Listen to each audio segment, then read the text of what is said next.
Assalamualaikum warahmatullahi wabarakatuh.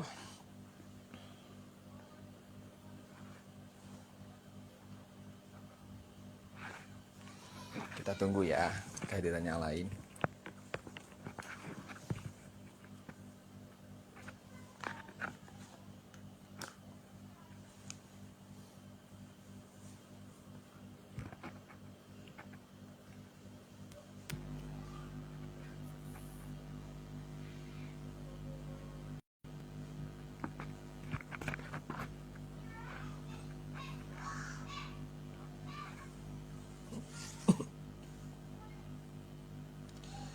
Masya Allah, udah pada gabung nih.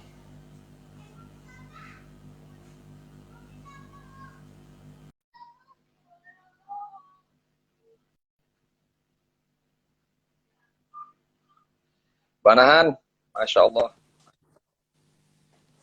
Assalamualaikum Banahan. Assalamualaikum warahmatullahi Ustaz Kodri. Apa kabar Ustaz? Alhamdulillah sehat. Jelas suaranya ya? Jelas, Alhamdulillah. Oke, mantap. Suaranya Lagi di jelas mana nih? Ustaz? Lagi Oh, di jelas rumah. dong. Home sweet home.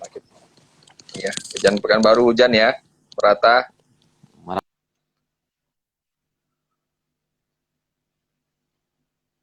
Merata dan alot sekali hujannya. Alhamdulillah, Allahumma sohiban nafi'ah. Semoga Allah berkahi, Allah lebatkan dan Allah berkahi ini hujan yang turun insya Allah. Amin. Gimana Sekarang Ustaz? masih hujan? Gimana? Sekarang udah alhamdulillah udah mulai reda. Alhamdulillah. Tadi sempat baru selesai meruqyah nih, makanya saya salat maghrib langsung cus ke live Instagram nih. Meruqyah di mana Ustaz? Tadi barusan di Harapan Raya. Oh, berarti nggak jauh lah dari rumah ya. Aman lah. Alhamdulillah. Alhamdulillah ada lumayan ramai nih yang bergabung bersama kita nih, kita lihat di sini. Iya Ustaz. Ada juga ini apa namanya? Yang kemarin nitip pertanyaan ada juga. Ramai ya, alhamdulillah.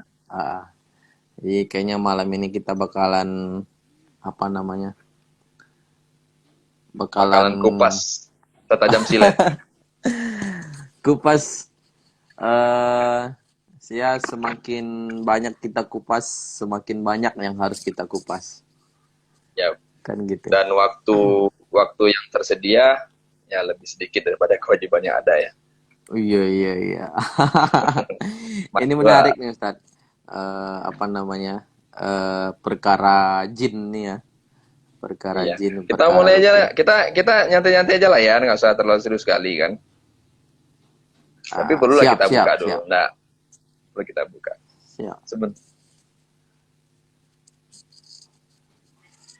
Oke, bolehlah Bang Banahan, kita cus dulu, mulai play. Oke.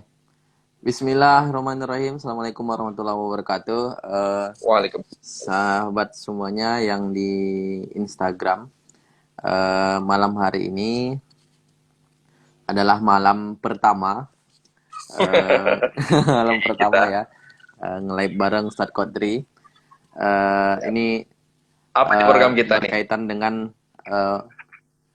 Berkaitan dengan jin ya, berkaitan dengan jin. Apa judulnya adalah Jin Kenalan Yuk. Oke, ini program perdana nih judulnya. Kita buat seram. Perdana ya Ustaz ya.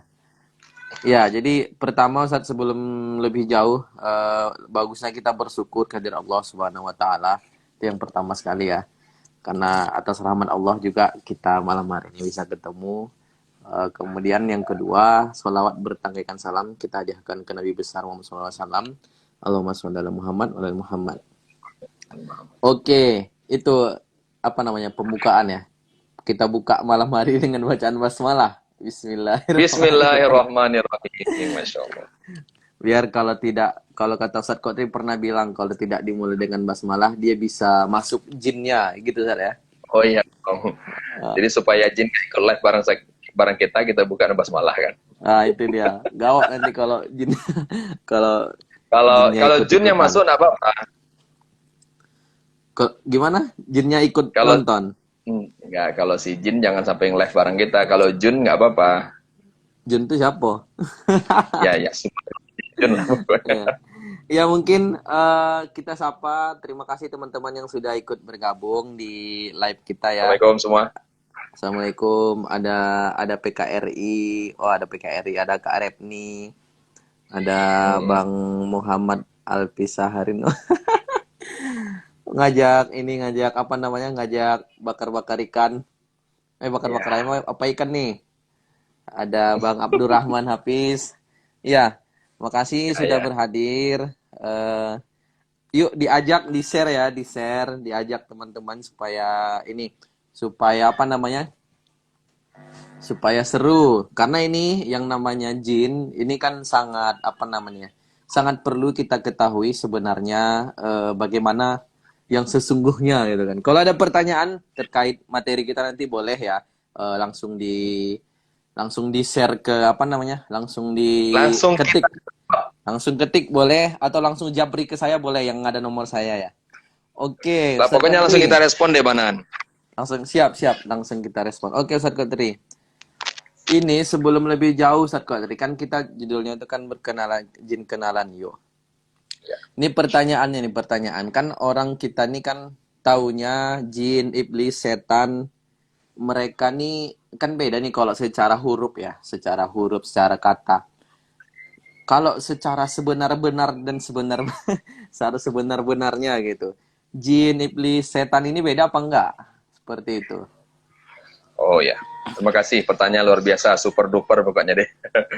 Baik, Pak Nahan.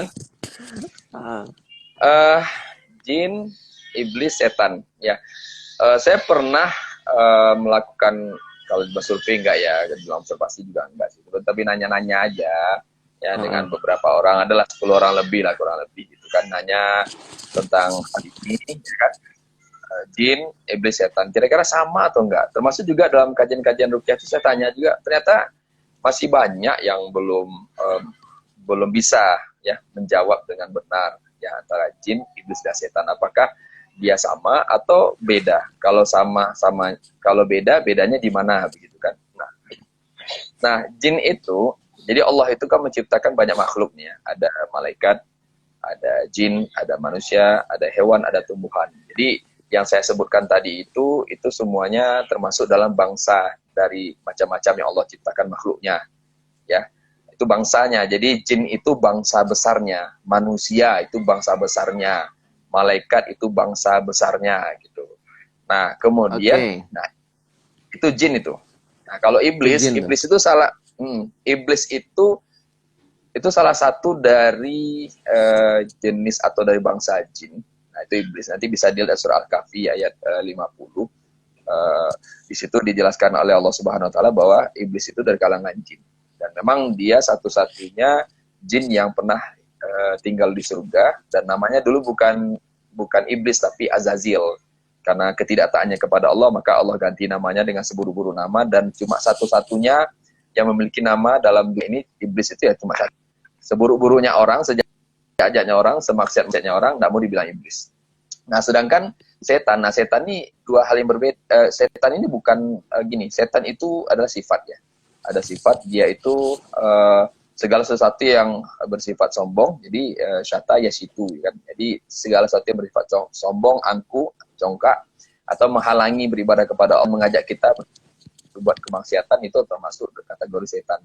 Jadi dalam Al-Quran surah An-Naml pun Allah sampaikan setan itu dari bangsa jin dan juga dari bangsa manusia. Jadi kalau ada manusia ngelarang-larang kita beribadah, ada manusia ngajak-ngajak kita bermaksiat, itu dia berarti setan di kalangan manusia. Seperti itu, Pak Manan. Oh, jadi setan ini sebenarnya bukan makhluk ya, tapi lebih ke sifat, Ustadz ya. Sifat, benar. Artinya Kalau tidak hanya tidak hanya dari bangsa jin dan manusia sebenarnya. Jadi kalau kita udah azan gitu ya, itu kita lagi main Heeh. games gitu kan, terus kita lebih penting pula games pada apa namanya daripada azan itu Game tuh kita setan tuh gitu. enggak, artinya di dalam games itu ada sifat setannya begitu. Nonton Oh, TV, gitu. main futsal gitu, karena ada azan nih sholat nih ya, dia main futsal Hmm. gitu kan. Nah, itu ada setan dalam permainan futsal itu, bukan futsalnya yang setan, tapi ya keadaan kondisinya itu sedang dipengaruhi setan, sehingga dia menjauhi perintah Allah Subhanahu Wa Taala seperti Bang. Berarti kalau main futsal atau main game nggak pas azan nggak setan saya. Oh, ya itu perkara lain lah, nanti kita bahas lah. Artinya kalau Oke, Ustaz. tidak hanya Tip itu, kalau ini, tidak Ustaz. hanya itu, Bang. Ustaz Andri. Tip. Nggak hanya itu gitu, nggak hanya game saja, termasuk juga kebaikan gitu. Jadi kalau kebaikan pun kita kerjakan, hati-hati, itu bisa dipengaruhi oleh setan gitu. Nah, kita berinfak ya kan, kemudian kita pengen dipuji orang, akhirnya infak kita tuh bernilai ria, dan itu dipengaruhi oleh sifat setan. Setan dalam diri lah ya. Iya. Ustaz Kodri, iblis itu Yap. tadi kan dari jin. Mm. Iblis ini seorang jin, seekor jin, sebuah jin, atau sifat jin juga, atau banyak jin, atau satu aja Oh, iblis tuh. oke, makasih, ini pertanyaan menarik. Iblis itu satu-satunya jin. Jadi seperti manusia itu ada namanya Nabi Adam. Nabi Adam itu kan cuma satu. Ya, Nabi Adam Jadi itu satu. iblis itu satu-satunya jin yang dia membangkang kepada Allah, yang kemudian, dan cuma iblis yang dia itu hidup sampai kiamat, karena cuma iblis yang diberi tangguh oleh Allah Subhanahu Wa Taala hidup sampai kiamat untuk menggoda manusia. Yang lainnya kullu nafsin za'iqatul maut, jin manapun pasti mati. Jadi juga ada orang bilang kalau iblis itu berarti dia tuh nenek moyangnya jin gitu. Enggak, iblis itu bukan nenek moyangnya jin. Kenapa? Karena jin itu dia sudah ada begitu aja gitu. Kalau kita Nabi Adam, memang dari Nabi Adam, dari Hawa, kemudian lahir Abil Qabil, dan dia punya anak, terus keturunan seperti kita. Nah, sedangkan iblis ini beda. Nah, jadi ketika iblis tinggal di surga itu, waktu dia bernama Azazil, itu di bumi itu sudah ada jin, Bang Nahan. Jadi yang tinggal di bumi itu, sebelum manusia diturunkan ke bumi, sudah ada jin. Nah, tapi kerjanya merusak di muka bumi ini. Nanti bisa dilihat surah Al-Baqarah, surah ayat kalau nggak 30 atau 31. Jadi jin yang hidup di bumi ini ngerjanya merusak, membunuh, menumpahkan darah. Akhirnya Allah suruh Azazil, si iblis tadi, sebelum dia menjadi iblis, disuruh Azazil untuk kemudian membawa malaikat memerangi jin-jin yang ada di bumi ini, yang dia kerjanya merusak. Nah, kalau yang dia selamat, yang dia menyerah, yang dia bertobat, ada yang dia kabur ya ke dalam hutan, ke dalam laut, ke dalam goa-goa, kemudian Allah sampaikan jangan dikejar, biarkan saja itu. Nah, itulah yang selamat itulah menjadi cikal bakal dari keturunan atau nenek moyang ataupun orang jin terdahulunya. Sama kayak kita nih. Kita ini semuanya manusia ini keturunan soleh nih, Banan. Karena Nabi Nuh, ya kan? Nabi Nuh itu semua manusia yang beriman itu naik ke kapal Nabi Nuh. Nah, yang tidak naik ke kapal Nabi Nuh kan berarti nggak beriman, dia meninggal semua. Jadi kita ini adalah keturunan yang ikut kapal Nabi Nuh itu. Jadi tidak jelas kita ini keturunan orang soleh semua, tapi keimanan kita, orang tua kita yang ya itulah dia tidak menjalankan agama dengan baik, akhirnya mereka mencari agama yang lain, ya keturunan-keturunan yang sebelumnya ya, setelah keturunan Nabi Nuh sebelum kita ini. Itulah mana. Jadi makanya dalam Al-Quran itu Allah bilang, kalau ada disandingkan antara nama jin dan nama manusia, tapi pasti nama jin duluan. Wa ma khalaqtul jinna wal insa illa liya'budun. Itu menandakan jin itu lahir dulu, diciptakan dulu baru manusia. Dan surah Ar-Rahman juga Allah sampaikan, ya ma'saral jinni wal insi. Hai bangsa jin, bangsa manusia. Begitu mana. Jadi jin ini adalah ya dia dulu diciptakan. Dan jin itu dia tetap tinggal di bumi sekarang, Banahan. Sama kayak kita, bukan tinggal di lain, tapi dia terhijab oleh oleh hijab dari Allah Subhanahu Wa Taala, sehingga kita nggak bisa melihat dia. Silakan bagi kawan-kawan mungkin mana. Tapi dia di bumi ya. Iya. Di bumi. Ya, kalau ada yang ingin ditanyakan teman-teman boleh langsung ya di di kolom komentar atau japri saya boleh. Ini Ustaz Kodri. Yap. Artinya kan jin ini berarti lebih tua ya dari manusia ya kalau secara penciptaan. Ya, lebih dulu. Kalau gini Ustaz Kodri, ada orang yang bisa lihat jin Ustaz Kodri. Itu kayak gimana tuh Ustaz Kodri? Soalnya ada teman saya tuh, kalau kami pokoknya dia tuh dia bisa lihat jin. Kalau kami misalnya pergi lewat kuburan, nanti kan pakai motor gitu kan, tiba-tiba dia udah, wih cepat wih apa, pokoknya dia tuh takut gitu Ustaz Kodri. Benar-benar. Ya. Nah, itu tuh dia tuh bisa lihat jin katanya. Tapi kalau Kalau Manahan kan nggak tahu lah, pokoknya rasanya lewat-lewat situ biasa aja gitu. Cuma kata Iya, dia benar. ada tadi jelek ini apa gitu. Ya jadi Nah, merinding juga sih jadinya. Cuma kayak gitulah kurang lebih kata dia. ya, jadi ini masalah yang sangat qot'i ya, masalah yang sangat prinsip yang tidak bisa diganggu gugat, dan ini panduan kita langsung sumbernya dari Al-Qur'an. Allah sampaikan dalam surah Al-A'raf ayat 27, "Innahu yarakum huwa wa qabilu min haitsu la tarawnahum." Kata Allah, sungguh jin itu dia dapat melihat kita manusia ini, tapi manusia tidak dapat melihat jin. Itu harga mati. Nah, makanya Imam Syafi'i pernah mengatakan begini, barang siapa di antara manusia yang dia mengaku bisa melihat jin dalam wujud yang asli, ini, maka kata Imam Syafi'i dia kafir. Dia kafir, ini kafir dari Quran gitu. Nah, artinya cuma nabi dan rasul yang bisa melihat jin, karena nabi itu tidak hanya diutus untuk manusia, tapi untuk seluruh alam termasuk jin. Bahkan al-jin itu ditafsirnya, diterjemahnya, bahkan ya ditafsirnya juga, itu dia nabi pernah diundang oleh kalangan bangsa jin untuk menyampaikan tausiah begitu kan. Nah, itu artinya nabi melihat. Bahkan ketika Umar bin Khattab terus itu senyum gitu kan, sahabat nanya, ya Rasulullah, engkau kok tersenyum lihat Umar lewat gitu? Iya, tadi aku lihat jin lari terbirit-birit, Umar mau lewat. Di situ dia lari ke birit-birit, ketakutan jin itu dengan Umar. Tapi Umar bin Khattab tidak melihat jin itu lari-lari terbirit-birit. Artinya bahwa selain Nabi itu tidak ada manusia yang bisa melihat jin selain Iya, Nabi iya, Sat. Muhammad. Kalau Artinya, ini Sat. Berarti yang dilihat sama teman ini apa, Sat? Terus apakah dia jadi kafir gitu? Masa dia jadi kafir? nah, dia ini Bang Nahan gitu. Jadi cuma Rasulullah bisa melihat jin dalam wujud asli. Jadi kalau manusia sekarang ini yang dilihatnya itu bukan jin wujudnya asli, tapi jin yang terlihat oleh dia itu dikarenakan banyak sekali kumpulan-kumpulan atau katalog-katalog jenis-jenis hantu yang ditakutinya, maka jin akan menggunakan salah satu dari jenis itu. Misalkan gini, dia takutnya sama kuntilanak. Nah, jin itu kan berubah Ah, seperti kuntilanak begitu. Nah, seperti itu oh gitu. gitu. Artinya Tapi itu bukan bentuk asli ya, bukan wujud asli ya. tidak wujud asli. Nah, Tapi dalam itu ilmu memang jin. ruqyah, ya jin. Nah, tapi Iya jin.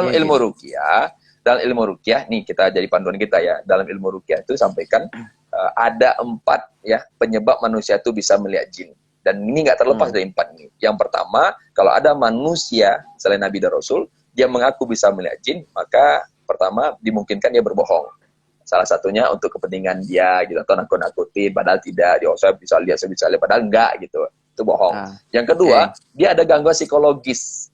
Gangguan psikologis ini ya misalkan seperti halusinasi, atau kalau dalam psikologis itu indigo begitu. Jadi orang indigo itu ada 2 kemungkinan. Pertama, dia bisa melihat jin karena memang karena ada sorry dia ada gangguan psikologis, yang psikologis itu yang membuat dia itu melihat jin. Maksudnya itu rasa takut berlebih, rasa khawatir berlebih. Misal gini nih, kita lewat nih pulang dari masjid malam-malam gitu kan, atau pulang dari kerja malam-malam, lewat di suatu tempat pohon, kita ada nampak kuntilanak bergelantung-gelantung di pohon itu, kabur kan saking takutnya. Nah, besok paginya kita lihat rupanya bukan kuntilanak, rupanya cempedak berbungkus kuning putih, lagi diperan tuh cempedak tuh gitu. Tapi karena Itu rasa takut, itu jin nah, apa halusinasi, Ustaz? Yang kayak gitu. Kan uh, halusinasi juga ada. ada 2 kemungkinan. Pertama, halusinasi rasa takut berlebih. Yang kedua, bisa jadi ya karena jin itu gini, jin itu bisa datang karena kita undang melalui kekhawatiran dan ketakutan. Makanya Oh gitu ya. orang pemberani. Jadi gini, pemanahan. Mindset Hmm. kita terhadap dunia goib ini harus kita perbaiki sekarang. Takut dengan jin gitu kan, Ah, takut dengan gimana tuh rumah gimana? angker. Ya, kalau bagi saya sebagai perukiah itu tidak ada tempat yang angker menurut saya. Nggak ada. Jadi kalau kita menempatkan, oh, ini rumah angker, artinya itu berarti kan kita takut ketika mengatakan angker itu. Nah, ketika takut itu, jin itu bisa merasakan ketakutan kita, dari itulah dia memanfaatkan, kemudian mengganggu kita, maka sampai masuk dalam tubuh kita. Gitu, mana. Oh gitu. Nah, itu yang kedua. Jadi alasan halusinasi. Yang ketiga, nah, orang yang bisa melihat jin itu, dimungkinkan ada jin dalam diri dia, sehingga dia bisa melihat jin. Nah, biasanya orang seperti ini, dia cuma lihatnya 1, 2, 3. Padahal kata Rasulullah, kalau kita bisa melihat jin itu, wah, sungguh banyak jin itu. Dan yang keempat, jin itu memperlihatkan diri kepada kita. Nah, kita semua bisa lihat gitu mana. Jadi ada 4 poinnya kalau ada Oh manusia gitu. Rasul bisa melihat jin. Nah, jadi Abu Bakar, Umar, Utsman, Ali dia nggak bisa melihat jin dalam arti kata dengan dengan segenap hatinya gitu. Nah, kecuali memang Siap, San, siap. jin Kita datang. kita tahan sampai situ dulu itu. Mungkin bisa Baik, baik. kita lanjutkan. Dan Ini menarik ada nih, Pak. pertanyaan nih dari apa? Dari penonton. Silakan teman-teman yang sedang menyaksikan dipertanyakan di apa ya di kolom komentar. Ini apakah Baik. selain iblis mati Ustadz? Dari Ahmad Kamil Rangkuti nih teman saya. Oh ya, makasih Bang Rangkuti Kamil. Ah, Yang pasti Allah sampaikan kullu nafsin za'iqatul maut. Setiap yang bernyawa itu mati, Bang. Mati. Jadi semua jin dan manusia itu mati. Yang tidak mati itu cuma iblis. Karena iblis itu satu-satunya jin yang ditangguh oleh Allah untuk dia itu bisa hidup sampai di kiamat menggoda manusia. Jadi semuanya mati. oke. Siap. Begitu ya Bang Rangkuti Kamil. Selanjutnya siapa nih? Ul. Assalamualaikum. Mohon maaf Pak Ustadz. Apakah korin Salam. termasuk jin? Apakah korin termasuk jin? Ya, korin itu termasuk jin. Karena korin ini yang mendampingi kita. Nah, dia termasuk jin yang bukan menjaga sifatnya, tapi lebih kepada membisik-bisikkan kita atau mengajak-ngajak kita untuk melakukan kemaksiatan atau membuat kita menjauhi kebaikan. Nah, begitu. Apa itu korin Ustadz? Siapa itu? Korin itu nama jin. Nama jin yang mendampingi manusia. Kalau dalam surah An-Nas itu sampaikan Khonnas gitu. Jadi korin sama Khonnas ini satu dia, mirip ya. Oh gitu. Emang ada ya Ustadz ya? Ada. Nah, kata Rasulullah dalam hadis muttafaqun alaih, ketika itu Rasul menyampaikan kepada para sahabat, wahai sahabatku, sesungguhnya dalam diri manusia itu ada jin dan ada malaikat. Terus Rasul, sahabat nanya, ya Rasulullah, kalau seluruh manusia kan engkau manusia juga, gimana dengan engkau? Terus Nabi sampaikan, aku telah Allah tolong sehingga jin korin atau khonas yang ada pada diriku itu dia cuma membisikkan yang baik-baik saja. Jadi kalau kita ini manusia ini yang bukan Nabi ini, jadi korin dan malaikat tadi dia bertentangan kalau kita sedang akan melakukan kebaikan atau keburukan, dia bertentangan gitu. Pernah nggak kita ketika kita mau melakukan kebaikan, misalnya mau sholat sunnah, rawatib, qobliyah atau ba'diyah atau mau bersedekah gitu, tiba-tiba seperti ada yang bertengkar dalam pikiran kita atau dimanapun lah, kita merasakan itu. Sedekahlah, nggak usah lagi sholat sunnah lah, nggak usah lagi itu sunnahnya, kamu banyak kerjaan. Nah itu pertentangan antara korin sama malaikat itu. Ya, itu Kalau banyak tuh malaikat video animasi tuh di YouTube kayak gitu. Berarti itu betul saya. Based on true betul. story ya. Ya, kalau kita dulu pernah nonton di TV itu namanya hitam dan si putih. Hmm. Itu kok Nah, rasis, Ustadz? Nggak boleh kayak gitu. tapi itu istilahnya kalau di film tuh ada dulu di tayangan lama-lama itu kan si hitam si putih. Kalau kita itu sebut dengan malaikat dan korin gitu. Jadi korin ini dia tidak bisa dia bisa dirukyah tapi cuma bisa ditunjukkan. Makanya rukyah terbaik itu bukan di rukyah seperti kita lihat di TV dicambuk gitu, enggak, dia kesurupan enggak, tapi rukyah terbaik itu ya sholat kita itulah rukyah kita. Doa kita, zikir kita, tidak maksiatnya kita itu juga rukyah kita. Jadi kalau kita sudah melakukan kebaikan, menjauhi keburukan, insya Allah jin dari luar tuh nggak akan masuk, tapi korin tadi juga akan lemah gitu, Bang. Oke, siap. Artinya ada ya jin yang ngikut-ngikut ke kita tuh. Iya. Oke, lanjut, Ustadz. Ada lagi nih. Bagaimana Baik. dengan orang-orang indigo? Apakah mereka benar bisa melihat bangsa jin? Itu tadi Dari siapa sepertinya nih? udah dijelasin ya. Rangkuti Kamil. Ya, Bang Kamil, saya pernah merukyah orang indigo. Indigo itu ada terbagi dua, Bang Kamil. Jadi pertama, dia itu sebenarnya gangguan psikologis. Gitu. Ya, bisa melihat, sebenarnya nggak ada, tapi ya gitulah gitu. Maaf. Kita tahu orang-orang yang berada di rumah sakit jiwa kan. Nah, dia itu kan punya dunia sendiri gitu. Jadi orang indigo secara psikologis tuh dia punya dunia sendiri. Dia nggak lihat sebenarnya gitu. Dia nggak lihat sebenarnya. Nah, itu dari Dan dunia satu dia itu lagi, ya. iya, dia punya dunia sendiri. Dia tuh tercipta sendiri, ada makhluk-makhluk itu sendiri di pikirannya. Padahal tidak ada di situ. Dan yang kasihannya nih, ada kemarin saya menangani satu kasus itu, dia indigo, cuman dia menyampaikan kepada teman satu asramanya, akhirnya teman-temannya takut gitu kan.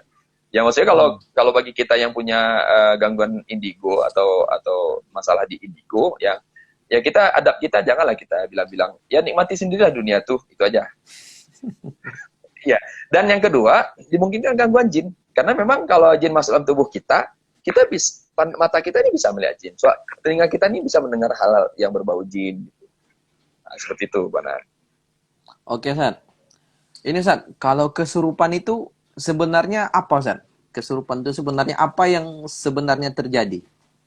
Kesurupan. Kesurupan. Eh, Kesurupan itu sebenarnya eh, jadi gini, Allah tuh bagi ada muawizat ya. Surat pelindungan itu ada dua, Al-Falaq sama An-Nas. Nah, jadi kita harus pahami, Al-Falaq itu adalah jin dari luar yang dia masuk ke dalam. Jadi perlindungannya surah Al-Falaq. Makanya Allah sampaikan qul a'udzu birabbil falaq seterusnya ya. Kalau surah An-Nas itu jin di dalam. Nah, jadi inti gini, gimana yang paling berbahaya? Nah, dari ilmu ruqyah yang paling berbahaya itu bukan jin yang dari luar masuk ke dalam tubuh kita, tetapi jin yang di dalam tubuh kita. Khannas itu yang berbahaya. Makanya beda. Surah Al-Falaq sama Anas beda. Kalau surah Al-Falaq itu satu nama Allah. Qul a'udzu birabbil falaq. Dan itu aja. Kalau Anas tiga nama Allah. Qul a'udzu birabbin nas, Malik, Nas, Ilah, Nas tiga. Jadi yang berbahaya tuh jin khannas itu. Jadi gini. Nah, orang yang kesurupan itu dikarenakan ada jin dari luar yang masuk ke dalam tubuh kita. Nah, gitu. Dan ingat, kesurupan itu baik. Kenapa kesurupan itu baik? Sama seperti kalau ya, kesurupan itu baik. Sama kayak gini, kalau tubuh kita demam, secara medis itu baik. Nah, dokter mengatakan itu tandanya imun kita sedang aktif melawan virus, artinya imun kita bagus. Tinggal kita bantu dia dengan suplemen, ya, dengan jaga istirahatnya, kemudian minum minuman atau obat atau sebagainya, sehingga dia lebih cepat pulihnya. Jadi sama kayak orang kesurupan itu baik, itu tandanya iman kita. Nah ini, kalau roh itu, kalau kesurupan itu bukan imun, tapi iman, tandanya iman kita sedang baik. Kenapa?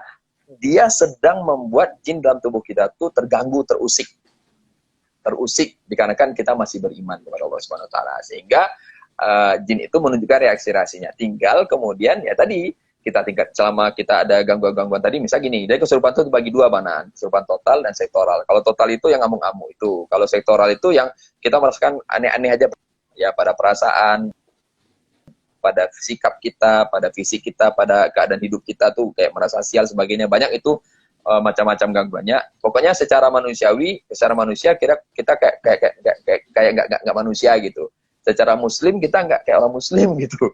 Itu ada indikasi gangguan jin gitu. Jadi kesurupan itu baik karena Allah sudah menunjukkan kepada kita ada yang salah pada diri kita, ada yang salah pada iman kita, sehingga kita butuh obatnya. Kita butuh apa suntiknya, apa obatnya, apa suplemennya, yaitu ruqyah gitu. Sama seperti fisik kita. Iya, Ustaz Kodri. Ini kan kalau dibilang misalnya kesurupan itu baik, yang nggak baiknya apa? Artinya kan seseorang kemasukan jin, kesurupan. Yang nggak baik, kata Ustadz baik. Terus yang nggak baiknya, nggak kesurupan baik, nggak baik gitu. Gini, gejala kesurupan, aktivitas kesurupannya itu gini, kesurupannya itu yang baik. Maksudnya itu iman itu, artinya ada, berarti iman kita sedang tidak baik-baik. Gitu. Gitu, Pak. Jadi kesurupan itu menandakan bahwa ya ada yang tidak baik dari iman kita. Artinya dia menunjukkan kepada kita. Gini, seperti komputer. Oke, kemasukan virus. Gini, Ustaz Kadri. Yap. Iya, kalau misalnya virus ya kayak gitu kan. Misalnya kalau ada virus kan nanti antivirusnya ting mengganggu dia kan. Sama itu. Reaksi gitu. Nah, gini kalau itu berkaitan dengan iman. Ini iman nih apa yang dimaksud? Apakah dia Islam? Apakah enggak? Misalnya gini. Kalau misalnya dia non-muslim, apakah dia bisa kesurupan? Oh bisa, kan bisa lah. Terus dia kan emang nggak beriman, ngapain dia kesurupan? Gini Manahan, dikarenakan imannya turun, imannya lemah, jin itu bisa masuk. Jadi gini Manahan, iman turun itu dikarenakan jin khannas itu yang memakannya. Jadi gini, korin, khannas, itu yang membuat kita tuh menjalankan aktivitas keburukan, kemaksiatan gitu Manahan. Jadi gini Manahan, jin dari luar, surah Al-Falaq tadi, yang membuat kita kesurupan itu, jin dari luar itu mudah masuk ke dalam dikarenakan khonnasnya kuat. Jadi kalau ada diagramnya gitu Manan, kalau kita sering beribadah, kita orangnya nggak munafik, kita keburukan kita hindari, itu malaikatnya tuh tinggi posisinya, dominansinya dalam hidup kita. Nah, korinnya khonnasnya turun.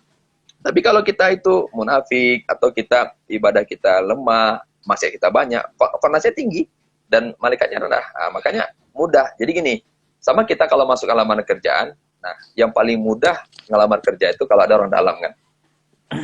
Iya. Nah, jadi paling mudah orang kesurupan jin masuk dari luar tuh jika ada masalah pada khonas kita. Misalkan kita pernah datangi dukun, atau kita pakai jimat, atau kita masih ngamalkan amal-amalan bid'ah, begitu kan. Kita masih amalkan subahat, yang makruh-makruh juga, seperti itu. Ustaz, oke Ustaz, ada pertanyaan kemarin dari yang menjapriana kan di Instagram nih. Pertanyaannya tuh adalah pertolongan pertama kepada orang kesurupan. Oke. Gini Ustaz, Kalau gini ada, Ustaz, baik. karena kalau saya sendiri itu pernah mengalami misalnya lagi ospek kan, ospek kampus, pergi ke luar kota kan nanti di hutan kayak gitu.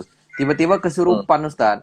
Kesurupannya tuh ganti-gantian pula, 10 orang misalnya ganti-gantian. Entah jinnya pindah-pindah atau gimana nggak tahu.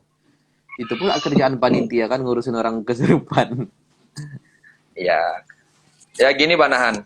Pertama itu, ya kan, karena kalau kesurupan massal itu berarti kolektif. Artinya harus diperiksa satu-satu. Pertama, bisa jadi dikarenakan ada yang jimat, dan atau bisa jadi memang dalam dirinya itu ada jin. Banahan, itu Banahan. Jadi bisa jadi dalam dia itu ada jin. Sehingga ketika dia datang ke satu tempat, ya di mana itu adalah markas jin, ini ada pendatang baru nih, gitu kan. Nah, akhirnya di ospek lah kawan jin yang baru masuk nih. Nah, ini banyak kejadian Banahan seperti yang kesurupan-kesurupan itu kan. Misalnya sekolahan atau kampus. Nah, saya lihat dulu, coba lihat ada jimat nggak dari di kantongnya atau di dompetnya atau di badannya. Nah, kadang ini orang tua yang di kampung itu, misal di provinsi lain atau di kabupaten lain, ketika anaknya masuk ke Pekanbaru, masuk ke kota lain, sebenarnya baik niatnya, tapi salah caranya. Nah, dititipkan jimat, perlindungan nak, itu mana?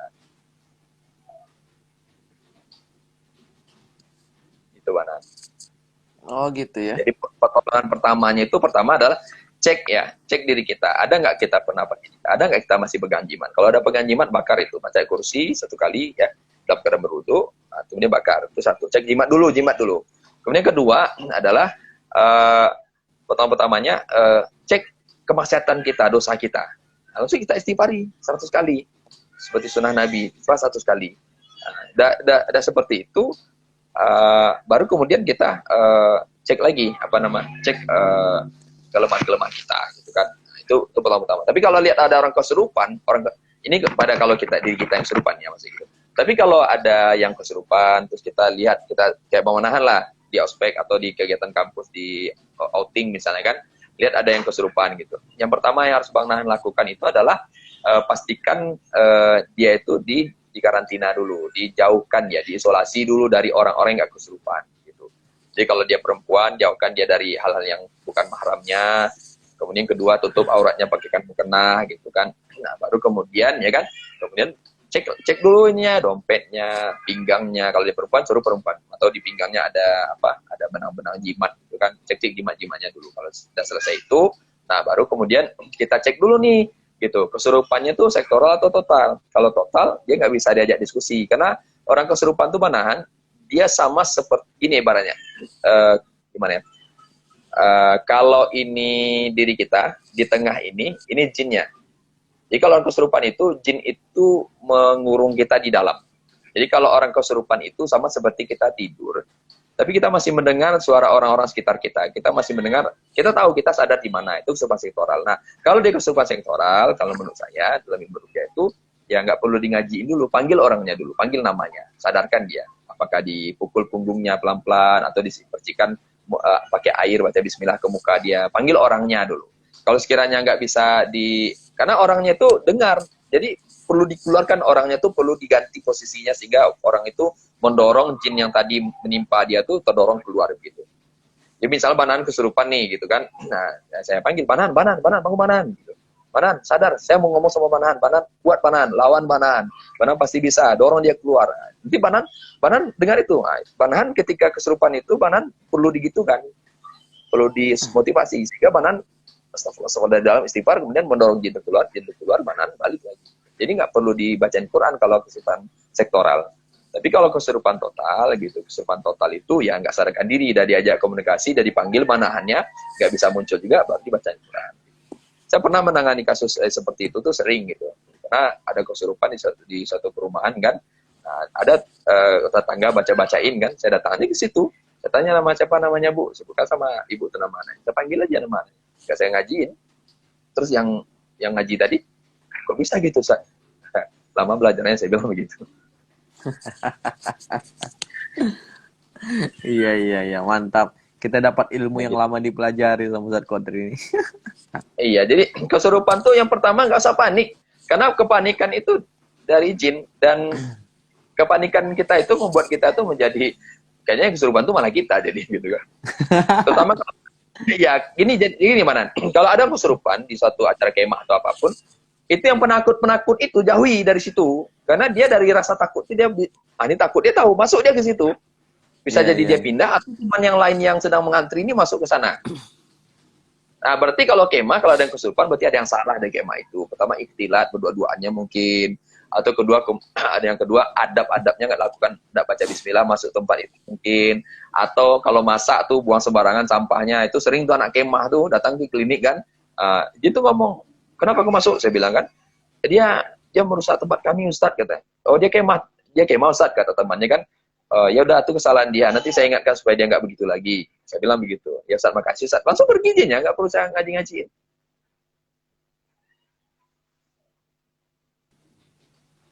Delay banan, sinyal ya. Ini udah Aman, mulai, Ustadz. udah azan nih banan. Gimana? Udah mau azan nggak? Azan sekarang tuh jam berapa ya? Agak cepat, tapi belum azan. Oh, belum azan. Hmm.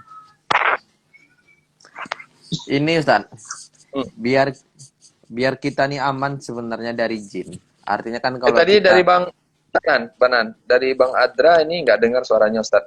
Dengar ya suara saya kan? dengar, Oke, baik. jelas. Oh, tadi sinyal kayaknya. Terus, silakan.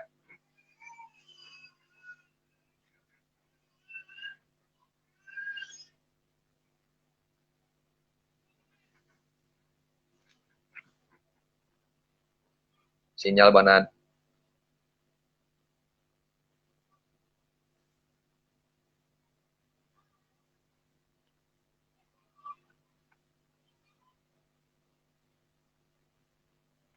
Masya Allah. Maaf ya saudara-saudaraku, saudariku. Sinyal. Biasalah, biasalah ya kalau bahas-bahas kayak gini ya. Kalau normalinya memang sinyal. Tapi bagi saya seorang perukia, kalau kita bahas-bahas seperti ini, sama seperti kita seorang kepolisian membahas tentang dunia intelijen, strategi musuh, maka musuh-musuh pasti gelisah. Makanya banyak sabotase yang dilakukannya. Jadi kalau menurut saya ini salah satu bentuk sabotase juga dari bangsa jin terkait sinyal-sinyal begini. Gitu. Dia nggak mau dibahas-bahas. Kita lanjut aja sambil nunggu Banahan nih, Banada keluar. Oke, di sini ada Mbak Dian. Assalamualaikum Ustaz, mau bertanya, kalau jimat itu hanya berupa benda saja atau ada juga yang tertanam dalam tubuh? Ya gimana? Ya kalau benda ya harus dimusnahkan, Mbak Dian, dengan cara baca air kursi, dimusnahkan sesuai dengan sifatnya. Kalau dia kertas dibakar, kalau dia nggak bisa dibakar harus hancurkan. Kenapa begitu? Ya karena memang untuk menghindari agar tidak dipakai oleh orang-orang yang lain. Ketika kita buang dengan simpan saja, mungkin kita selamat, tapi nanti cucu kita atau anak-anak kita nanti yang bermasalah makanya. Kemudian kalau yang ditanam gimana? Ini ada yang nanya di mana? Kalau yang ditanam di tubuh gimana? Nah, kalau dia memang berupa benda, sadar kita dimasukkan benda itu, ya kita keluarkan melalui dinamis operasi. Tapi kalau dia cuma sugesti, ya cukup kita hilangkan aja, kita hilangkan saja keyakinan kita terhadap itu, insya Allah udah selesai. Iya Ustaz, sudah azan di sini. Alhamdulillah, azan kita sholat isya, kita closing. Ya. Jadi Apa kapan nih kita closing? lanjutnya Ustaz? Kayaknya belum selesai nih. Banyak yang harus diselesaikan. Kayaknya Dia penonton memang juga ada beberapa pertanyaan yang mau ditanyain, mungkin yang harus kita kita tertampung ya. puaskan walaupun kita bukan pemuas penonton. Betul. Kita nggak pemuas, tapi kita pemaus. Ya memang banyak usulan kemarin sebelum acara ini kita buat seram ini, program ini kita luncurkan, ada yang usul Ustaz, bisa nggak pada Isya aja Ustaz, karena waktunya singkat kali pada maghrib. Kita bukan cari waktu panjangnya, tapi ya sedikit kita membahas lebih berarti daripada lebih banyak tak dapat, gitu kan. Iya betul. Oke, baik Banan. Apa nih closing statement kita nih?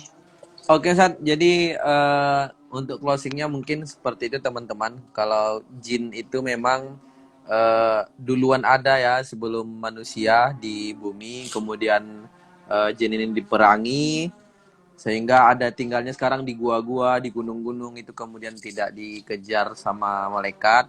Kemudian ada manusia, kita ini adalah orang-orang dari keturunan yang soleh, Nabi Nuh seperti itu, keturunan yang baik-baik. Mudah-mudahan kita kemudian sampai akhir hayat menjadi orang yang baik, orang yang soleh, mudah-mudahan, amin. Dan yang namanya jin itu adalah makhluk Allah juga, tidak untuk kita bertakut-takut, tidak. Karena ketakutan kita cukup untuk Allah. Dan ya yang namanya jin kalau sakit ya diruqyah, diobatin. Kalau tidak sakit ya tentu kita harus, kalau misalnya tubuh ya kita olahraga, kita jaga makanan, seperti itu. Kita rawat iman kita rawat ibadah kita, mudah-mudahan kita terhindar dari jin. Mungkin itu Ustaz closing statementnya. Terima kasih banyak. Ustaz ilmunya luar biasa, mudah-mudahan kita bisa lanjutkan lagi di kesempatan yang lain. Terima kasih mungkin Ustaz. Barakallah, insyaallah. Sampai ketemu lagi. Kita tutup ya dengan kita tutup. Siap Ustaz. Alhamdulillahirrahmanirrahim. Doa kafaratul majelis. Subhanakallahumma wa bihamdika asyhadu an la ilaha astaghfiruka wa atubu ilaik.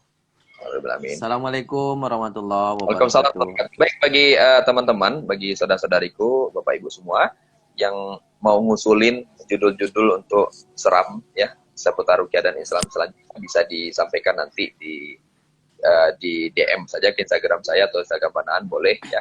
Atau di Japri juga boleh, nanti kita akan bahas ya, kita kupas tajam silet. Oke, selamat sholat Isya dan semoga Allah lindungi kehidupannya, Allah mudahkan urusannya dan juga Allah sembuhkan sakitnya, dan terpenting senantiasa semangat dalam keimanan. Assalamualaikum warahmatullahi wabarakatuh. Waalaikumsalam warahmatullahi wabarakatuh.